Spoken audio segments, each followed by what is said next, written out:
Karen's laugh was a chainsaw, loud and grating, slicing through the quiet of Maplewood Lane. She stood by my mailbox, a bottle of industrial glue in her meaty hands, smug as a dictator who'd just banned joy.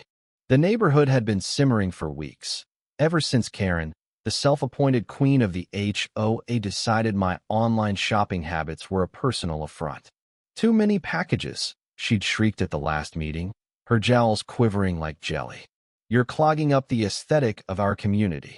I tried reasoning with her, God knows I did, but Karen didn't reason. She judged, she sneered, and she acted like her clipboard gave her divine authority. The Mahao Thuan Chin was simple. Karen hated my deliveries, and I wasn't about to stop living my life to appease her. It started small. Notes taped to my mailbox, written in her spidery scrawl, "Curb your Amazon addiction." Then, my packages started vanishing.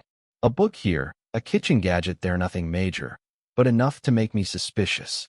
I installed a cheap security camera, the kind you get for $29.99 on a flash sale, and caught her red-handed, waddling up to my porch at midnight, snatching a box of dog treats.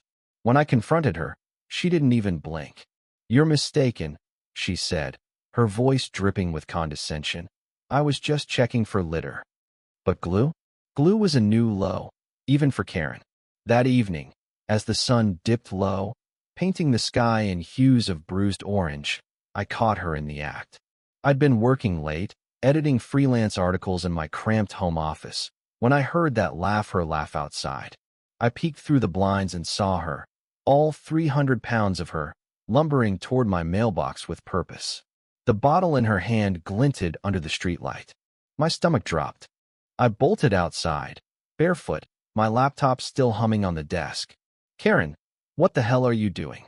I shouted, my voice cracking with a mix of fury and disbelief. She froze, the glue bottle tilted mid-pour, a thick stream already oozing into the mailbox's slot. The air smelled sharp, chemical. "Mind your business, Sarah," she snapped, not even turning to face me. "This street doesn't need your tacky packages piling up." "Tacky?" I sputtered. "You're gluing my mailbox shut. That's a federal crime, you know." She scoffed, her chins wobbling. "Don't lecture me about laws. I'm protecting our property values." By now, neighbors were poking their heads out. Mrs. Nguyen, who'd lived here longer than anyone, stood on her porch, her arms crossed, eyes narrow. Old Mr. Callahan, leaning on his cane, shuffled closer, muttering something about that blasted woman. The street, usually dead quiet, buzzed with the kind of tension you feel before a storm breaks. I pulled out my phone, hands shaking, and started recording. "Say it again, Karen. Tell me why you're destroying my mailbox." She whirled around, her face a mask of righteous indignation. "You're a nuisance, Sarah. You and your endless deliveries. This is a respectable neighborhood, not a warehouse." Her voice rose, shrill and unhinged, as she waved the glue bottle like a scepter. A glob of it dripped onto her floral dress, but she didn't notice. Mrs. Nguyen stepped forward, her voice calm but cutting. "Karen, you've gone too far. You don't get to play judge and jury. Stay out of this, Lynn." Karen barked, her eyes flashing. "You're just as bad, with your noisy kids." That was a mistake. Mrs. Nguyen's kids were the heart of Maplewood Lane, polite, bright, always helping with groceries or mowing lawns. The crowd, small but growing, murmured in disapproval. Mr. Callahan shook his cane. "You're a bully, Karen. Always have been." Karen's face reddened, but she doubled down. "I'm the only one keeping this place civilized," she roared, slamming the glue bottle onto the mailbox. It tipped over, hitting the pavement with a dull thud, the cap popping off and spilling a viscous puddle. That's when I saw red. I wasn't just fighting for my mailbox. I was fighting for every time Karen had sneered at someone's lawn, fined a kid for skateboarding, or reported a suspicious car that turned out to be someone's cousin. She wasn't just a nuisance, she was a tyrant, and I was done. I called the police. Not 911, just the non-emergency line, but I made it clear. Vandalism, federal property, caught on camera. Karen laughed at first, thinking it was a bluff. "Go ahead," she taunted, "waste their time." But when the cruiser pulled up 10 minutes later, her smirk faltered. The officer, a tired-looking man named Rodriguez, stepped out and surveyed the scene. The glue-drenched mailbox, the bottle on the ground, my phone still recording. Karen tried to spin a story about neighborhood standards, but Rodriguez wasn't having it. "Ma'am, tampering with a mailbox is a federal offense," he said, his voice flat. "You could be looking at fines, maybe jail time." "Jail?"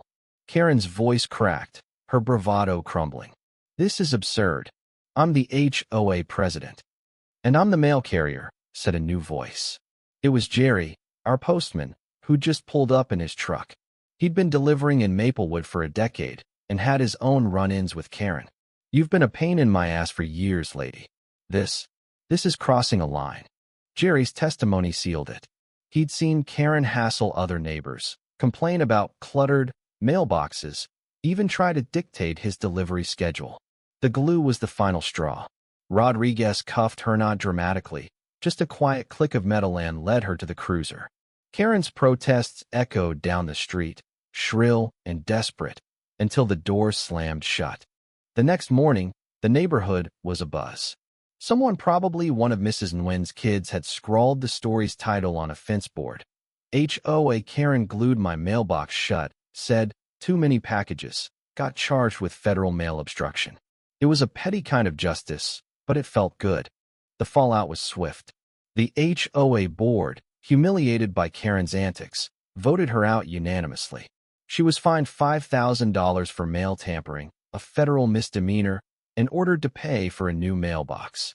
My camera footage went viral on a local Facebook group, racking up thousands of shares and comments like, "Karma's a beast," and finally, someone stopped her.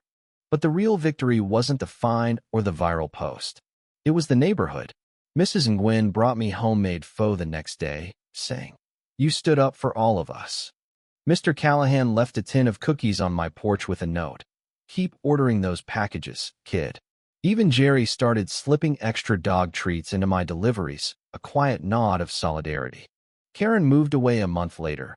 Her house sold to a young couple who planted wildflowers in the yard, something she'd have fined them for. I saw her once at the grocery store, her cart piled with frozen dinners, her eyes avoiding mine. She looked smaller, deflated, like a balloon after the party's over. I didn't gloat. I didn't need to. The universe had handled it. Maplewood Lane is quieter now, but not the oppressive quiet of Karen's reign.